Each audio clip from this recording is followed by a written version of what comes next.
Seja bem-vindo à nossa jornada devocional, compartilhando palavras de fé, amor e esperança. Nós estamos no dia 27 de fevereiro. O tema do nosso devocional de hoje é a incapacidade humana de crer.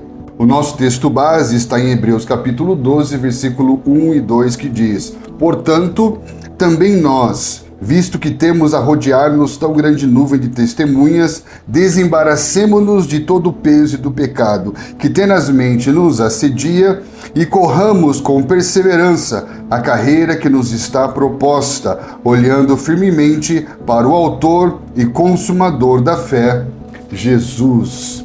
Até aqui nós fizemos uma série de meditações a respeito do conhecimento de Deus, do Evangelho, do reino, a vida no reino, e nós vamos agora então compartilhar palavras de fé. O que significa afirmarmos que o homem é incapaz de crer por si só? O nosso texto base fala sobre olhar firmemente para o autor e consumador da nossa fé. Ou seja, ele vai falar que a fé verdadeira tem o seu início e o seu fim, no sentido de finalidade, no próprio Jesus. Sendo assim, nós entendemos que dependemos totalmente de Deus, até mesmo para crer em Deus. Dependemos dele para ter uma fé que nos conduz a ele. Um texto fundamental para entendermos esse princípio está em Efésios capítulo 2, a partir do versículo 1, que vai dizer: Ele nos deu vida estando vós mortos em vossos delitos e pecados,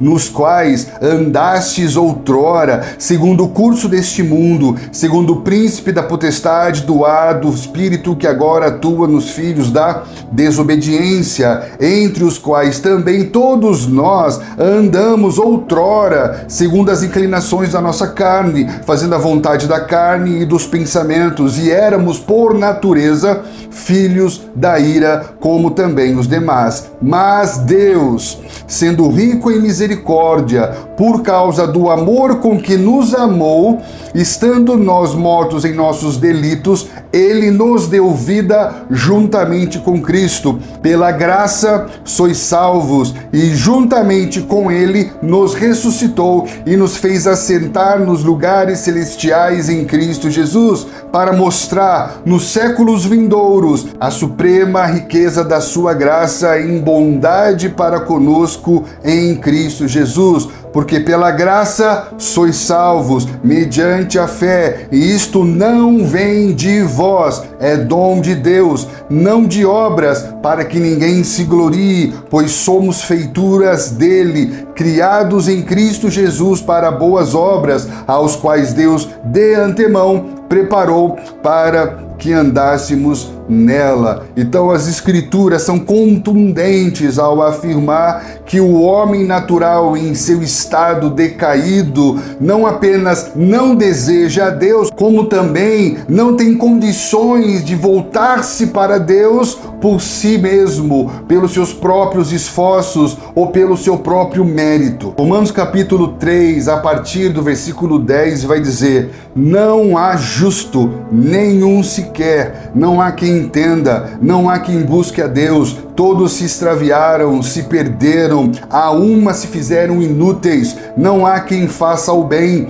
não há nenhum sequer. Isso mostra que o homem, por causa da sua natureza comprometida pelo pecado original, sem a ação de Deus direta e soberana, se tornou incapaz de buscar e encontrar a Deus por si só, incapaz de crer com fé salvadora na obra redentiva de Deus. É importante entender que essa impotência do homem não se refere apenas a uma fraqueza física, ou uma fraqueza intelectual, ou uma fraqueza moral, mas fala de uma total alienação espiritual. Uma vez que a tendência natural do coração humano é resistir a Deus, buscar a autonomia de Deus, andar segundo os seus próprios pensamentos e os seus próprios caminhos, independente de Deus. Por isso não estamos pensando fé a partir do convencimento intelectual, nem de uma melhor qualidade de vida, nem mesmo de moralidade. Estamos falando aqui de fé no sentido de natureza espiritual,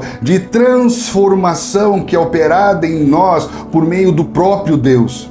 O homem natural é incapaz de ter fé salvadora por si mesmo. Por isso é necessário que seja salvo pela graça, pelo dom de Deus, pela iluminação regeneradora do Espírito Santo que se dá por meio da pregação do verdadeiro Evangelho. O Evangelho que toca o coração como o centro da vida e assim regenera um coração de pedra em um coração de carne e faz com que o homem possa renascer espiritualmente das trevas para a luz, recriando um novo homem segundo uma nova natureza, capaz agora de crer, se arrepender dos seus pecados e de viver para boas obras. O que é muito especial nessa meditação é que, diante da desesperadora incapacidade do homem de crer, Deus traz esperança gloriosa ao homem por meio da graça. A graça que é o favor de Deus ao homem, uma iniciativa divina em trazer à humanidade o caminho de salvação que não depende do mérito humano,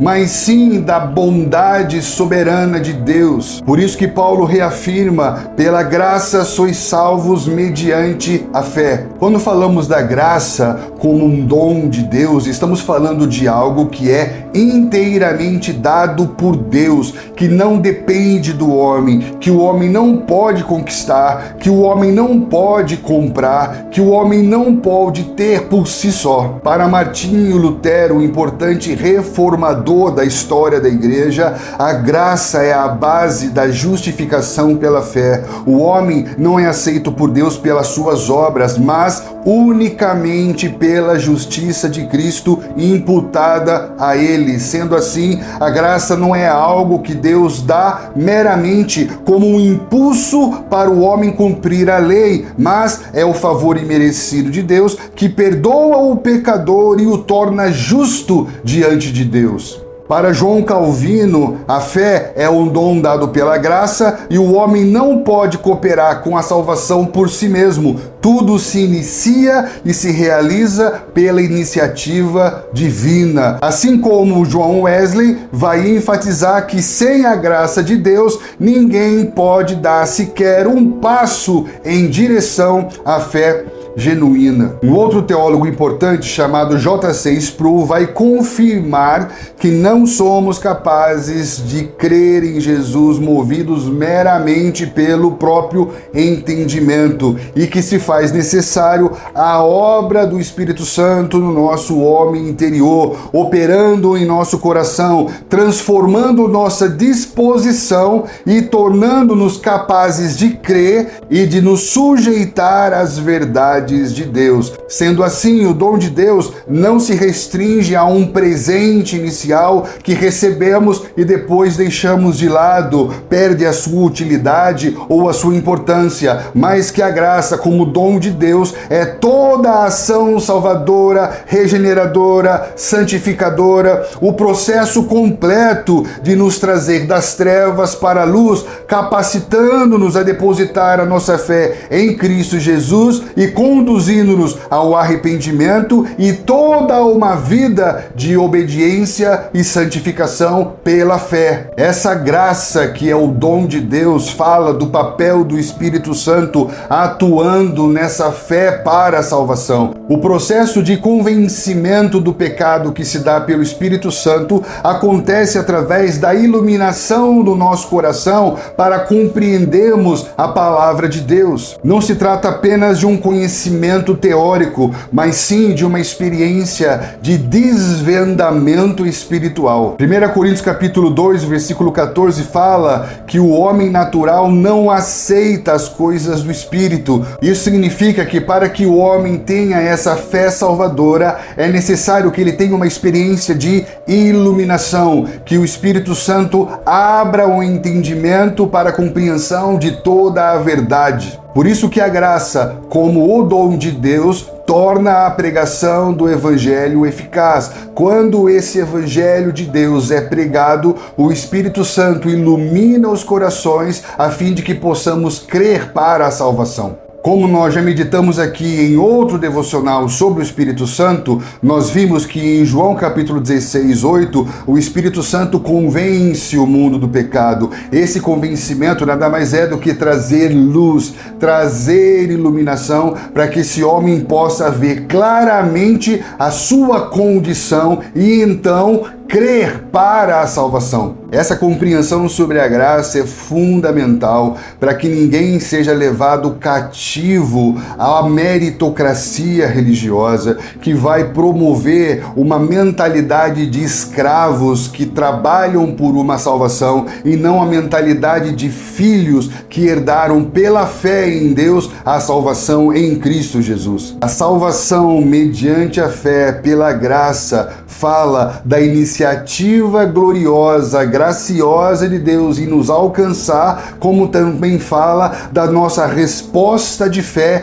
que Ele mesmo produz em nós pela graça. Eu não sei qual é a sua experiência de fé, mas a boa notícia que nós temos nesse devocional é que a graça nos salva do fracasso do nosso esforço pessoal. A meritocracia religiosa, pautada pelo esforço pessoal e no cumprimento de regras de homens, resulta inevitavelmente em fracasso e hipocrisia religiosa. Eu não sei se você já fracassou ou se você tende a ter uma experiência de fracasso, mas em todos os casos, a graça nos salva da experiência do fracasso do esforço pessoal. Por mais que desejemos cumprir as leis, os ritos, as tradições, para que venhamos nos sentir a salvos ou aceitos ou aprovados por Deus, só há uma maneira de cumprirmos toda a legislação de Deus, por meio do Espírito Santo, que pela graça nos conduz em toda a verdade de Deus. Lembre-se disso,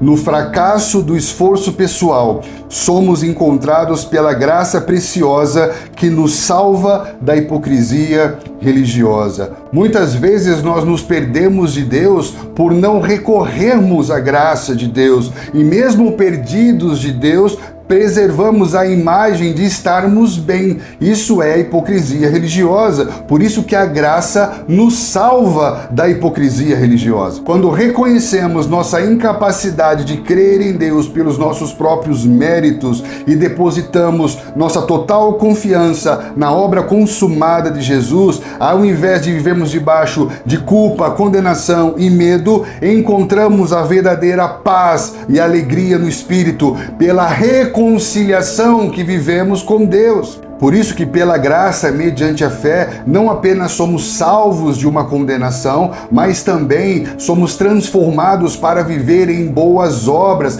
a fim de que Deus seja glorificado em todas as coisas, em todo o tempo. Então, pela graça, mediante a fé, fomos salvos, estamos sendo salvos e seremos salvos numa salvação completa que há de se manifestar. Fala de uma graça que pela fé rege a nossa vida do começo ao fim. Embora tanto a fé intelectual e histórica, quanto a fé que se dá pela iluminação do Espírito, fale sobre conhecimentos de Deus e fale sobre verdades bíblicas, apenas a fé que se dá pela iluminação do Espírito conduz o homem à salvação eterna. A fé intelectual e histórica fala da fé que conhece as Escrituras, fala da fé que entende mentalmente, de forma lógica, os fatos, os acontecimentos, os princípios. Fala da fé que tem a informação, que conhece e reconhece que Jesus é o Filho de Deus, mas isso não significa que ela confia a sua vida a Jesus, o Filho de Deus. Por isso que Tiago capítulo 2, versículo 19, destaca que até mesmo os demônios creem e tremem, mostrando que o simples reconhecimento intelectual não é o suficiente para que haja uma experiência de remissão de pecados,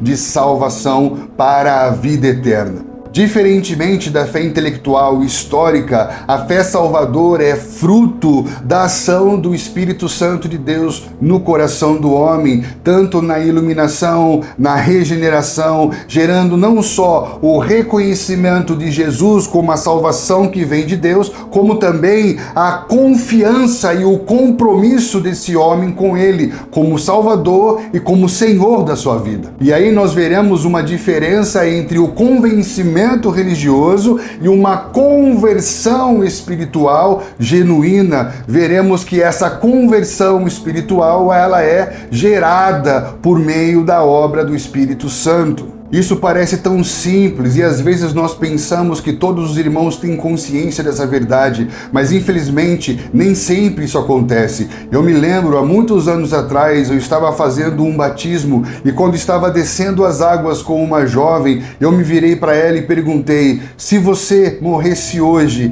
e se apresentasse diante de Deus e Deus perguntasse para você, por que deveria eu deixar você entrar no meu reino? O que você responderia a ele? Então aquela jovem olhou para baixo, pensativa, e disse: ah, pastor, eu sei que eu preciso orar mais, eu sei que eu preciso me comprometer mais com a igreja. Ela estava procurando encontrar uma justificação pelas obras, pela meritocracia religiosa, mas estava prestes a dar testemunho de uma obra de salvação em Cristo Jesus. A questão é que há uma linha muito tênue entre o convencimento religioso e a verdadeira conversão espiritual que se dá por meio da iluminação, da regeneração, da ação do Espírito Santo dentro do homem. Por isso que é muito importante seguirmos o conselho de Paulo em 2 Coríntios capítulo 13, versículo 5, que fala sobre examinar a nossa fé. Nesse texto, Paulo vai dizer: examinem-se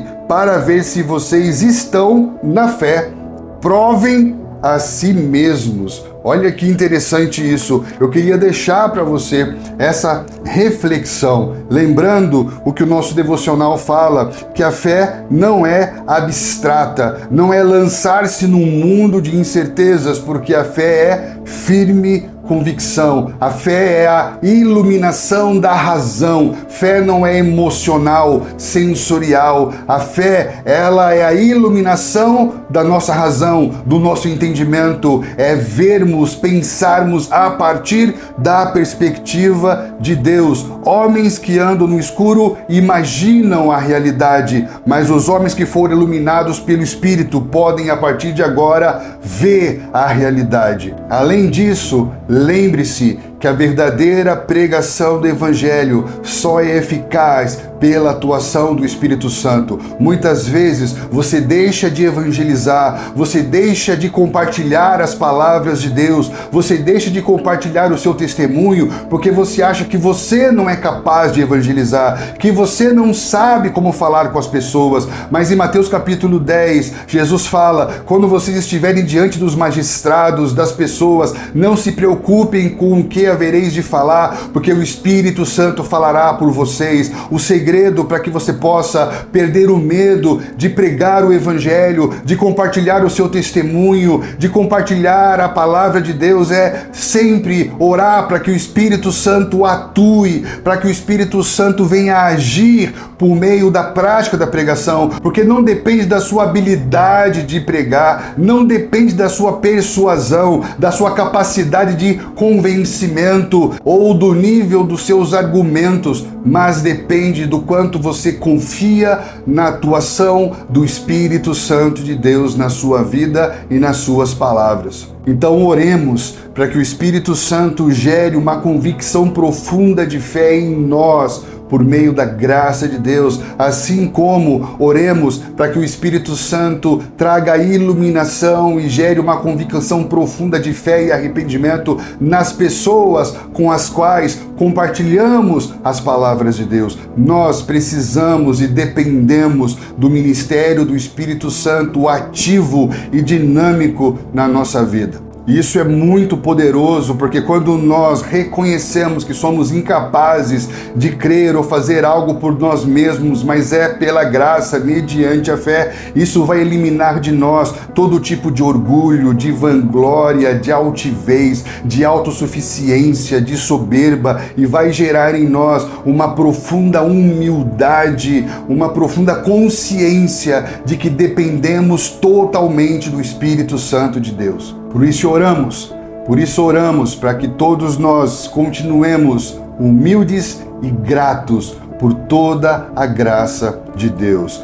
Pense sobre isso, ore sobre isso, compartilhe essa palavra com os seus irmãos, deixe aqui o seu comentário sobre como tem sido a sua experiência nos nossos devocionais e eu estarei aqui esperando você no nosso próximo devocional.